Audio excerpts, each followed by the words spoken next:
Yeah, which is why I appreciate, you coming here for the science of coffee chat. Absolutely. So I know we talked a little bit over email, but just to kind of refresh you. So this is really meant to be kind of an informal, brief chat. Really, the idea that I have behind it is to try to demystify faculty a little bit, try to make you see more like a human being that I think students see when they see someone in front of 200 people. It's like, this person's all of a sudden really scary, even though I don't know them. So the questions are going to be just very informal. What will be your questions are? So I can kind of have prepare myself so I don't come up something like too crazy. No, so my first question I've been asking all the faculty is like, what got you into teaching? What got you into biology? Like where did that interest start? How did that formulate? Okay. And kind of going from there to student success tips, what you've seen in classes that work, how do students approach you, when issues come up, when they just want to get to know you, those kind of questions today. Okay. All right. Sounds good. All right, so I'll start with that first question. So what got you? So we're already recording. Yeah, so I just start recording it, and that way I can just kind of edit as needed. Okay, sounds good. So what got you interested in biology/teaching? I always enjoy learning biology. So that's my majors when I was in college. But be honest with you, originally I was set my mindset to be a research scientist because I don't like people. I'm an ecologist, so I enjoy working with animals, spend time in the woods, in the stream. So myself was set as a researcher, like research faculty.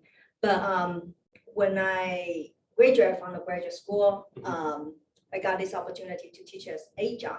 My God, first year is the best time of my experience overall.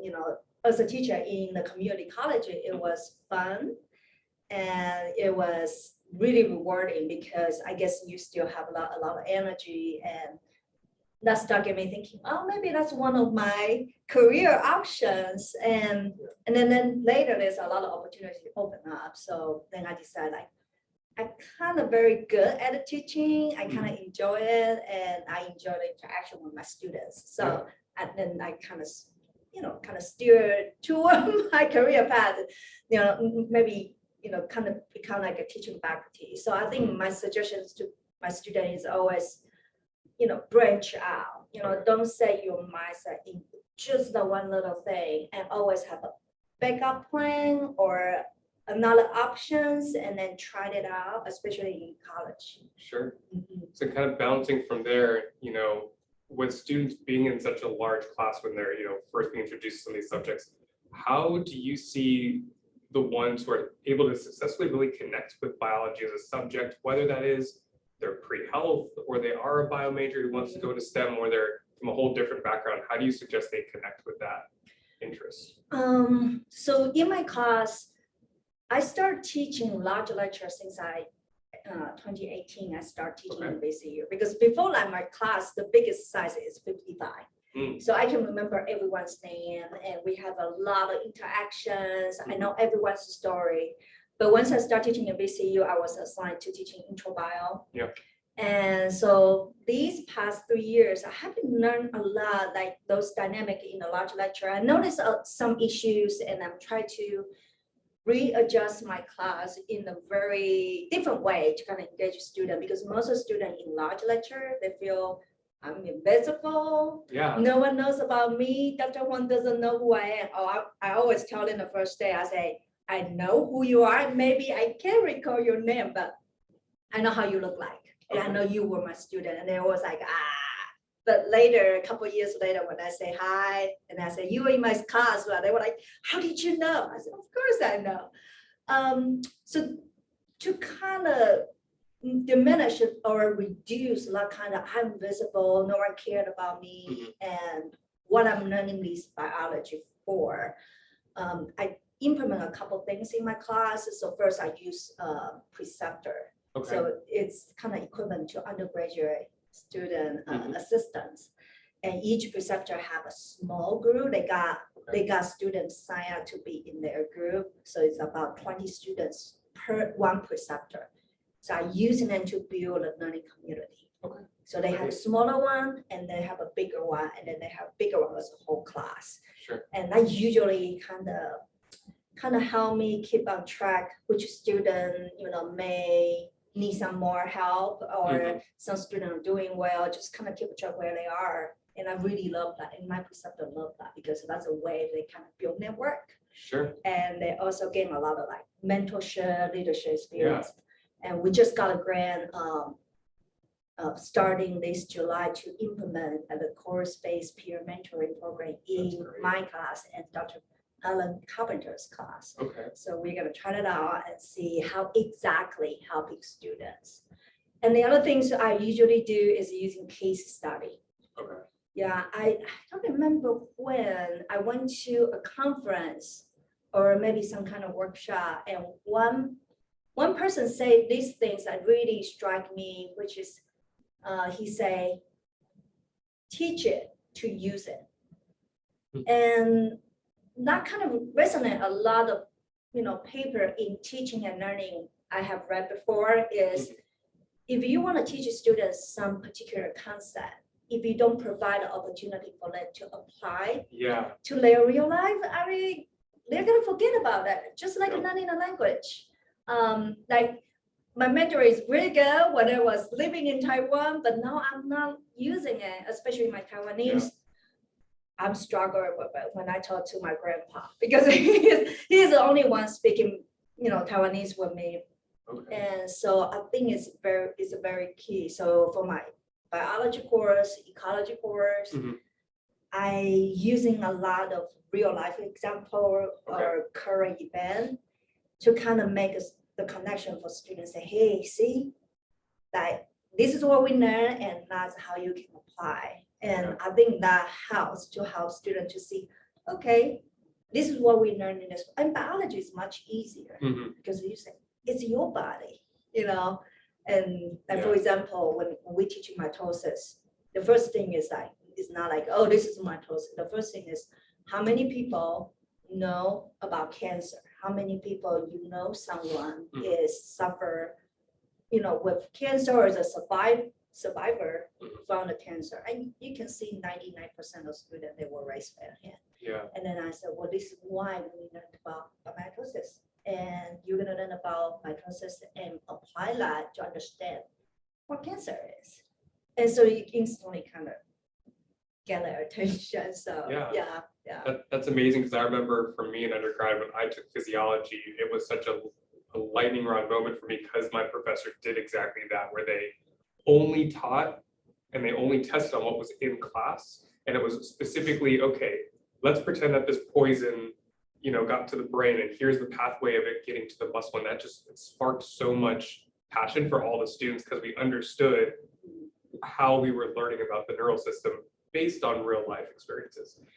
But so then going back to, you having your preceptors, learning about students who are doing well or not doing well, what do you see as students who are doing well? What do you see them typically doing that makes them successful in your class versus the students who do maybe struggle in the beginning or do struggle throughout that semester? I guess I can, answer that part from two different points. So the first thing I did notice is most of the students coming to the college because it's a freshman. A lot of students feel like I do so well in high school. And a very small amount of students feel like, oh, I don't need to study. I get A from high school, so I probably can repeat what I just did, and then I will be fine. And usually I tell them, no. You have to change your strategy because college is slightly different. Usually they bump or not doing well for the first exam. So usually they can reorganize and, kind of refocus. So for me, now I can kind of trying for this. We have been promoting inclusive teaching in the classroom personally, because what I learned is the high school in United States really depends on where you went, and the resources is not very evenly distributed. And this is totally different than Taiwan, because Taiwan, I mean, we do have like private high school but overall, generally public high school is kind of receive the same amount of resource. Okay. So when I learn about that, I understand why sometimes students come in, you have a student like, oh, I take this AP class, I take that, I go to the boot camp, I got this, I'm ready for biology. But you also have a students like, I'm really interested in biology. But once they get to in the college, they feel like, oh my God, I kind of less prepared compared to my peers. And I usually tell them like, that's okay. This class is trying to get you later and then we will slowly build you up. But the thing is, what we did is I will assign pre-lecture reading. And those are just very fundamental concepts. They probably learn a little bit, or for the student who are prepared, they probably know everything, but that's okay. But they have time to practice. And in the class, we just focus on apply. So really make sure that they're reading that pre-lecture material has helped some of those students who have maybe not had as much experience be ready for the class. Yeah, and those usually pre-lecture readings open for like at least 5 days. So students can take time to reading the material, answer question immediately, and they can also start learn how to take notes. And also provide study guide. So when they go through those questions, go through those material, they can like do the summary. So when they come to the class, I assume everyone, if not on the same level, but very close. And then from there, we can practice some critical thinking, so all those like process skills rather than focus on memorization, because you can memorize at home. You don't need to use my time, use your precious times, in the classroom. Because one of my preceptor just shared with me, he said, every time when a student don't come to the class, I tell them, don't be silly, don't be stupid. You pay $200 per hour for the college course. So you want to make sure you come to the class to make it worth it. So kind of getting back to, I guess, the relationship piece in your classes between your preceptors, your current students, and yourself.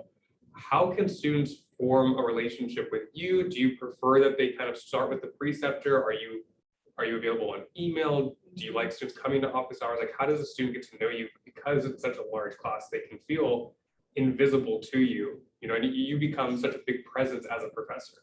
Yes, I noticed that it's hard, particularly for large lecture. So I have started doing it in 2018, which is I go to the classroom a little bit early, maybe 10 minutes. And then if the professors try to pick out, like, would you mind I taking over the computer? So I play music before the classes begin. And so when the students start coming in, I work around, I ask them questions. I say, what's your name? How are you today?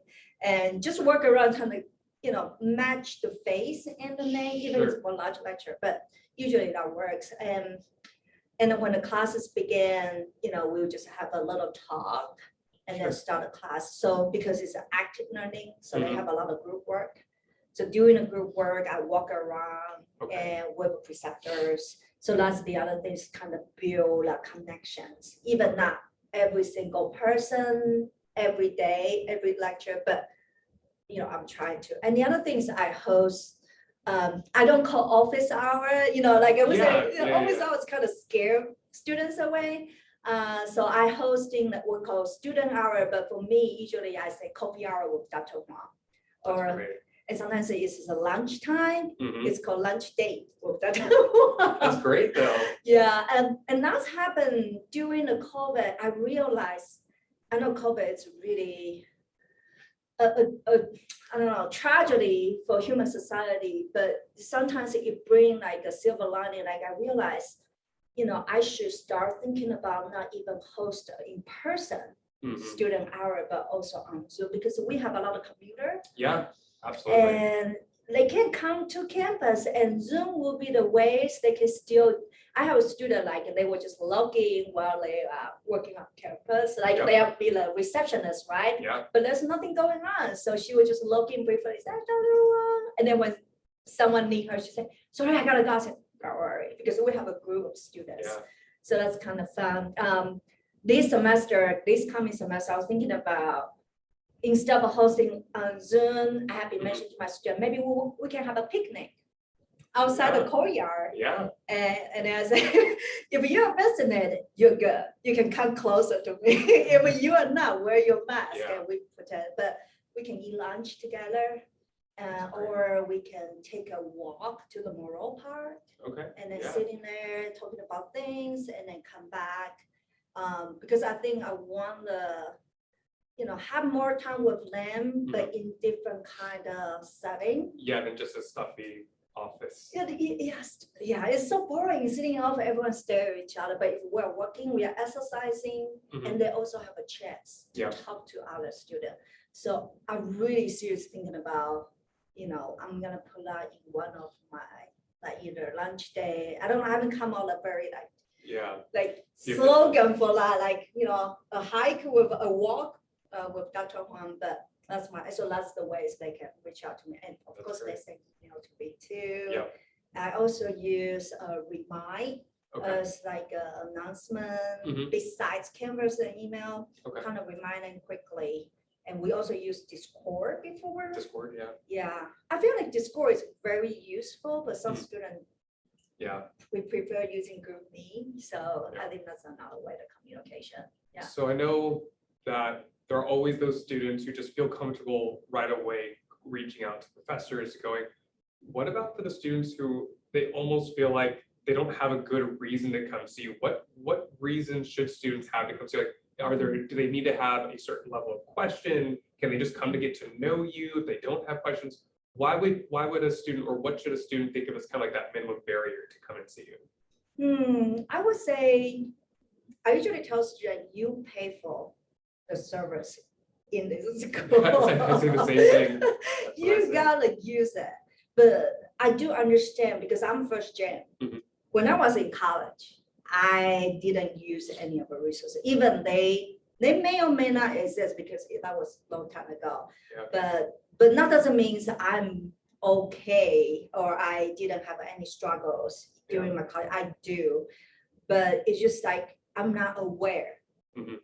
they are there. I don't know they are tutor. I don't know they are counseling service. Yeah. And I feel one thing is I've been thinking about this is to have the first few weeks we will talk about what other campus resources like Yeah. show them how to book appointment with tutor, Mhm. where the CLC. I'm even thinking about like preceptor, they're gonna offer like preceptor sessions. Mhm. I think the first few sessions in the first week or second week, the students on campus, I think the preceptor should take them for a walk to different buildings. Like this is CLC and let's walk inside and you can book the appointment online, Yeah. but they also have drop-in. So I think match the building and the location with what can you do here. I think that Yeah. may kind of encourage them to use the resource.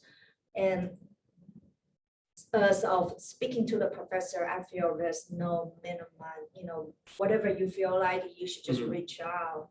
Because I told my student, I said, hey, I'm not a mind reader. I'm not a palm reader. Yeah.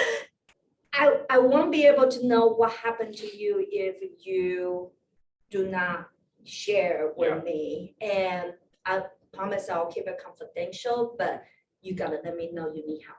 Yeah. And I will try my best to help you. Yeah. Absolutely. So then kind of going off of that, a lot of our students are working or have family issues or personal issues come up. What does your personal flexibility look like with classes? How should they communicate this with you? When should they communicate this stuff with you? Just so that they're aware of how to handle these kinds of situations. Well, because it's a large lecture, so I have been common assistant. So if they need to work or something came up, they can always let me know and let the preceptor know. And there's like form they can submit. Once they submit, we'll just share with them, because they have group work during the class. Yeah. I don't want them to, because they miss the class, so they just complete like, okay, I just don't worry about that, because usually those will be the questions in the exam they can't answer. Yeah. So the system will be, usually they submit the request, make a Okay. request, and ideally a document will be great, but sometimes, there's no document. Yeah. So I kind of try to understand like, okay, you have to babysit your sibling, that's okay. So I just like trust system. Okay. So when that happens, we will have a preceptor set up a new documents Mhm. for the student to complete on their own time and, and then submit to the preceptor. So that way, it's not about the grades, it's not about a point, it's like Yeah. because they can watch video and then go back to Mhm. work on that, kind of help them to catch up what I missed. Yeah. So they don't like, oh, I missed 2 classes, don't worry about it. And then bomb the exam, I go, oh, the questions are the ones I missed, during those lectures. That's great that you have kind of that formal process up, just so that it's very standardized, like, here's what I would appreciate so that we can work together on getting you through this hump. So kind of like you had mentioned earlier, there are some students, a lot of students, I was one of them, where that first semester of college is just such a culture shock. I mean, especially thinking about all of our students coming back from living at home literally for a year, and then they're going to have a lot more freedom, learning how to study for college, which is, different than high school. What do you suggest for the students where they do struggle the first test, that first month? What success tips do you have for catching back up or learning how to study for your class when they didn't have those strategies beforehand? That's a good question. Mhm. Yeah, I don't know. I usually share the strategy because I shared a learning cycle with them at the beginning. But students still kind of fall back to their habit, their usual routine where they learn from high school, which is most of the time is memorization. Yeah. When they take notes, it's funny is they take the same paragraph, but they just paraphrase. Yeah, they would just copy the whole paragraph. And I mean, I mentioned that at the beginning, say, try to re-explain it with your own words or teach your group member. And everyone take turns. But first exam, some students will try it, some students still like, I'm gonna just try use my original, my old habit. But after first exam, usually they freak out. They will reach out to the preceptor, and the preceptor is trained like, don't worry. Dr. Huang said the first exam only 5% of your grade, and that's for a reason because they know you have to get used to different lifestyle, different campus, different. You are out of the house. Your parents are not there watching you, so. Don't worry about that. It's not gonna be not impact your grades that much because it's only 5%. But you gotta start from here. Sure. Change a little bit time by time, and we do the meta cognition activity after exam 1. So great. So that usually help a little bit. That's great. So you talked quite a bit about your preceptors. So some of our students are very gung ho. They want to get to know you not just for doing well in that class, but they want future things, letters of recommendation, being a preceptor or TA, they're looking for research. How can they get to know you or make you comfortable with writing a letter of recommendation or becoming a preceptor? Is it just getting a good grade? Is it coming in and really getting to know you? What would you like to see from those students who are looking for that extra step?